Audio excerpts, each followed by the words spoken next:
Price Lord. ஆண்டவரும் கர்த்தருமாய் இயேசு கிறிஸ்துவின் வல்லமையுள்ள நாமத்தினால் உங்களை வாழ்த்துகிறேன். மீண்டும் ஒரு புதிய நாளை நமக்கு ஆண்டவர் கொடுத்துருக்காங்க. அதுக்காக கர்த்தரை நம்ம ஸ்தோத்திரிக்கலாம். இன்றைக்கி சில காரியங்கள் நம்ம தியானிக்கலாம். முதலாவது நம்ம சொல்கிற வசனம் 1 சாமுவேல் 2:8. 2:8 என்ன சொல்லியிருக்கேனாக்கா, அவர் சிறியவனே புழுதியிலிருந்து எடுத்து எளியவனே குப்பையிலிருந்தே உயர்த்துகிறவர், அவர்களை பிரபுக்களோடும் உட்காரவும் மகிமையுள்ள சிங்காசனத்தை சுதந்திரிக்கும்படியும் பண்ணுகிறார். அவர் சிறியவனே எளியவனே மறக்கிற தேவன் அல்ல. சிறியவனே புழுதியிலேருந்து எடுக்கிற தேவனாக இருக்கிறாங்க. சின்னவங்களாக இருக்கீங்களா, வசதி இல்லாத இருக்கிறீங்களா, படிப்பறிவு இல்லையா, சாம்பத்திக உயர்வு இல்லையா, நீங்கள் கவலைப்படாதுங்க. ஆண்டவர் நம்ம பட்சத்துலேருந்தே எல்லாம் நம்ம நிறைவாக இருக்கும். அவர் அப்படியாக ஒரு வசனம் சொல்லியிருக்காங்க. அது மட்டும் இல்லாமல் ஏசாயா 60:22 ஒரு வசனம் இருக்குது. சின்னவன் 1000 சிறியவன் பலத்த ஜாதியும் ஆவார், கர்த்தராகிய நான் ஏற்ற காலத்தில் அதை தீவிரமாக நடப்பிப்பேன்னு சொல்லியிருக்காங்க. கர்த்தராக நான் அதை தீவிரமாக நடப்பிக்கிற தேவனாக இருக்கிறாங்க.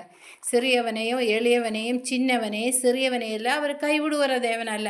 நீங்கள் சிறியவனாக இருக்கீங்களா, எனக்கு பேக்ரவுண்ட் இல்லையான்னு சொல்லி கவலைப்படுறீங்களா, எல்லாம் வேண்டாம், ஒன்றும் வேண்டாம். நம்ம பேக்ரவுண்டெல்லாம் கர்த்தருடைய சமூகத்தில், கர்த்தருடைய பரம்பரை தான் நம்ம பரம்பரை.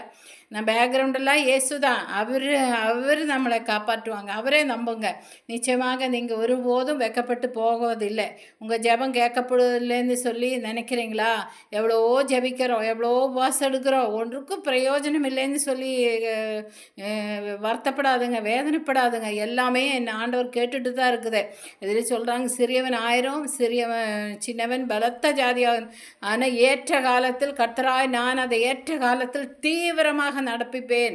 கர்த்தராய் தேவன் ஏற்ற காலம், அதுக்குன்னு ஒரு காலம் இருக்குது. அந்த டைமில் அவர் தீவிரமாக நமக்கு அதை செய்ய அவர் வல்லவராயிருக்கிறார். பொறுமையோடு காத்துருங்க. தேவ சமூகத்தில் நீங்கள் தளர்ந்து போகாதுங்க, சோர்ந்து போகாதுங்க. ஆபத்து காலத்தில் சோர்ந்து போனாக்கா உங்கள் பலன் குறைந்து போயிடும். ஆபத்து காலத்தில் சோர்ந்து போகாதுங்க. சில காரியங்கள் எல்லாம் தேவன் பரீட்சிக்கிறதுக்காக நமக்கு அனுமதிக்கிறாங்க. பிரச்சனைகள் கொடுத்து அவர் நமக்கு அதை அனுமதிக்கிறாங்க. சில காரியங்கள் எல்லாம் தேவன் நமக்கு பிரச்சனைகள் போராட்டங்கள் கொடுத்து நாம் உண்மையாக இருப்பனோ இல்லையோன்னு சொல்லி அனுமதிக்கிறாங்க. அதனால நீங்கள் சோர்ந்து போகாதுங்க. தைரியத்தோட முன்னிலும் அதிகமாக நீங்கள் ஜெபம் பண்ணுங்க, ஸ்தோத்திரம் பண்ணுங்க, அதிக ஸ்தோத்திரம் பண்ணுங்க. கிருபை பெருகும். கர்த்தர் உங்களை ஆசீர்வதிப்பு. எளியவன் என்ன நீங்கள் மறக்கப்படுவதில்லைன்னு சொல்லி வேதத்தில் வசனம் இருக்குது. எளியவன், அதாவது நீங்கள் எளியவராக இருக்கீங்களா, நீங்கள் ஏழைகளாக இருக்கிறீங்களா, வேதனைப்படாதுங்க. அவர் தேவ சமூகத்தை உங்களை நினைப்பூட்டப்பட்டு இருக்குது. அது ஒரு நாளும் மறக்கப்படுவதில்லைன்னு சொல்லப்படுகிறது. அவர் உங்களை விசாரிக்கிறபடியால் உங்கள் கவலைகளை பாரத்தை எல்லாம் என் மேலே வச்சு விடுங்கன்னு சொல்லி சங்கீதம் 55:22 சொல்லப்படுகிறது. பேதுரு கூட 5ஆம் அதிகாரத்தில் கூட அந்த வசனம் சொல்லப்படுகிறது. அதனால் நீங்கள் கவலைகள் எல்லாம் அவர் மேலே வச்சு விடுங்க. உங்கள் பிரச்சனைகள் எல்லாம் இன்னொருத்தர்கிட்ட போய் சொல்லாதுங்க. ஆண்டவர் தான் நமக்கு பரிகாரி. அவரிடத்தில் வைக்கும்போது நிச்சயமாக அவர் நம்மளை ஆசீர்வதிக்க அவர் வல்லவராக இருக்கிறார். அவர் நறுங்குண்ட ஹிருதயத்தை புறக்கணிக்கிற தேவன் அல்ல. அவரை நோக்கி கூப்பிடுற யாவருக்கும் அவர் சமீபசம் சொல்லியிருக்கிறாங்க. நீங்கள் கூப்பிடுங்க, அவர் நம்ம பக்கத்திலே இருக்கிறாங்க. ஜெபத்தை தள்ளுகிற தேவன் அல்ல, ஜெபத்தை அலட்சியம் பண்ணுகிறவர் அல்ல. அவர் நம்ம ஜெபத்தை எல்லாம் கேட்குறவராக இருக்கிறாங்க. கர்த்தருடைய ஆவியானவர் எம்மேல் இருக்கிறாங்கன்னு சொல்லி டெய்லி நீங்கள் ஜெபம் பண்ண. அபிஷேகிக்கப்பட்டவங்களா, அபிஷேகத்தை பெற்றவங்களா, ஒரு நாள் என்னை ஆண்டவர் ஆவியானவர் கூட என்னை விட்டு போயிட்டேன், என் ஜெபம் கேட்கப்படுகலைன்னு சொல்லி வேதனைப்படாதுங்க. கர்த்தருடைய ஆவியானவர் எம்மேல் இருக்கான்னு சொல்லிகிட்டே இருங்க. அவர் என்ன சொல்லியிருக்காங்க, தரித்திரருக்கு சுவிசேஷம் பண்ணும்படியாகவும் நீ அபிஷேகம் பண்ணியிருக்கிறாங்க. அப்புறம் நறுங்குண்ட இதயங்களே எல்லாம் சீர்படுத்தும், அவங்களுக்காக செபிக்கும், குருடருக்கு பார்வை கொடுக்கும், நம்மளை அபிஷேகம் பண்ணியிருக்க. குருடன்னு சொல்லி கண்ணு தெரியாதவங்கள இல்லை, அதை கிறிஸ்தவங்க இந்த பேர கிறிஸ்தவங்களாக இருக்கிறாங்க பாருங்கள், வேதத்தின் வெளிச்சம் இல்லாதவங்க பாருங்கள்.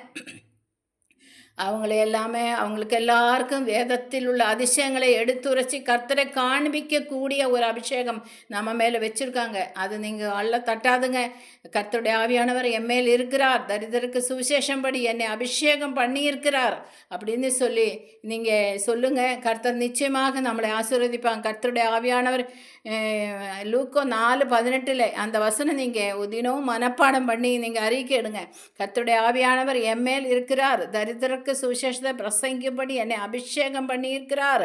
இருதயம் நறுங்குண்டவர்களையும் குணமாக்கவும், சிறைப்பட்டவர்களை விடுதலையாக்கவும், குருடருக்கு பார்வையையும் பிரசித்தப்படுத்தவும், நொறுங்குண்டவர்களை விடுதலையாக்கவும், கர்த்தருடைய அனுக்கிரக வருஷத்தை பிரசித்தப்படுத்தவும் என்னை அபிஷேகம் பண்ணார், என்னை அனுப்பினார் அப்படின்னு தினம் சொல்லுங்க. அது வசனங்களை நீங்கள் சொல்லி அறிக்கைட்டு வரும்போது கர்த்தருடைய ஆவியானவர் உங்களோடு கூட இருக்கிறதும் பக்கத்தில் இருக்கிறதும் அவர் வழி நடத்துறது எல்லாம் உங்களால் உணர்ந்து கொள்ள முடியும். செம்மையான வழியில் என்னை நடத்துங்க, கண்ணை வச்சு ஆலோசனை சொல்லுங்க, சொல்லி ஜெபம் பண்ணுங்க. கர்த்தர் நிச்சயமாக நம்மளை எளியவங்களாக நாம் மறக்கப்பட்டு போவதில்லை.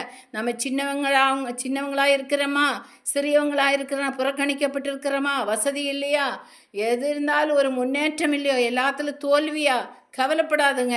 இந்த தோல்விக்கு பின்னாலே ஒரு ஜெயம் இருக்குது, ஒரு தாழ்மைக்கு பின்னால் ஒரு உயர்வு இருக்குது. நீங்கள் நிச்சயமாக கர்த்தரை நம்பின ஒருபோதும் நீங்கள் வெக்கப்பட்டு போவதில்லை. நிச்சயமாக உங்களை புழுதியிலேருந்து தான் இருக்கிறீங்களா, தாழ்ந்து இருக்கிறனா, புழுதியிலேருந்து பிரபுக்களோடு உட்கார வைப்பாங்க. அவர் புழுதியிலேருந்து எடுக்கிற தேவனாக இருக்கிறாங்க, பிரபுக்களோடு உட்கார வைக்கிற தேவனாக இருக்காங்க. நீங்கள் சோர்ந்து போகாதுங்க, கர்த்தர் உங்களை ஆசீர்வதிப்பாங்க. நம்ம ஜெபிக்கணும் தேவ சமூகத்தில். நறுங்குண்ட இதயத்தை அவர் கைவிடுவதில்லை. அவர் எளியவனை குப்பையிலேருந்து உயர்த்துகிற தேவனாக இருக்கிறாங்க. புழுதியிலேருந்து எடுத்து ராஜாக்களோடு பிரபுக்களோடு சேர்ந்து உட்கார வைக்கிற தேவனாக இருக்கு. எத்தனையோ பேர் நமக்கு தெரியும். நம்ம குழியில் கிடந்த யோசேப்பை பிரதான மந்திரியாக அவரை உயர்த்தினாங்க. அதே போல் எத்தனை பேர் வேதத்தில் எத்தனையோ பேர் இருக்கிறாங்க. அடிமையாய் பிடிச்சிட்டு போனால் தானியேலை தேவன் பிரதமனாக அங்கேயே உட்கார வச்சுட்டாங்க. பாபிலோன் தேசத்தில் வேற தேசத்தில் உட்கார வச்சுட்டாங்க. கர்த்தரை அவர் நம்மளை கைவிடவே மாட்டார். நீங்கள் ஒரு நாள் கர்த்தரை விட்டு பின்வாங்கி போகாதுங்க. நிச்சயமாக அவர் சமூகத்தில் ஸ்ட்ராங்காக நில்லுங்க. கர்த்தரோட பரிசுத்த ஆவியானவர் இதுக்கெல்லாம் உதவுவாங்க. நீங்கள் அவரே நோக்கி தினமும் ஜெபம் பண்ணுங்க.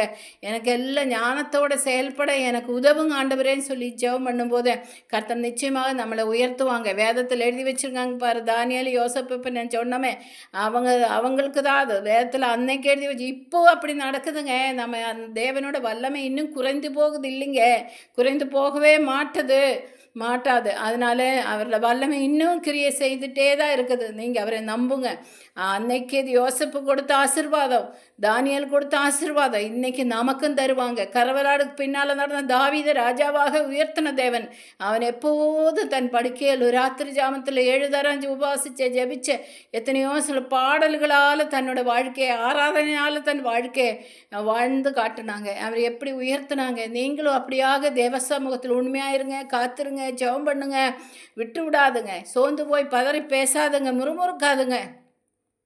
அவர் நம்மளை ஆசீர்வதிப்பாங்க, நம்மளே உயர்த்துவாங்க. அவங்களுக்கு மட்டுமல்ல, வேதத்தில் எழுதி வச்சுருக்காங்க. நம்ம எக்ஸாம்பிளாக திருஷ்டாந்தமாக அவங்களெல்லாம் பேர் சொல்லியிருக்காங்க.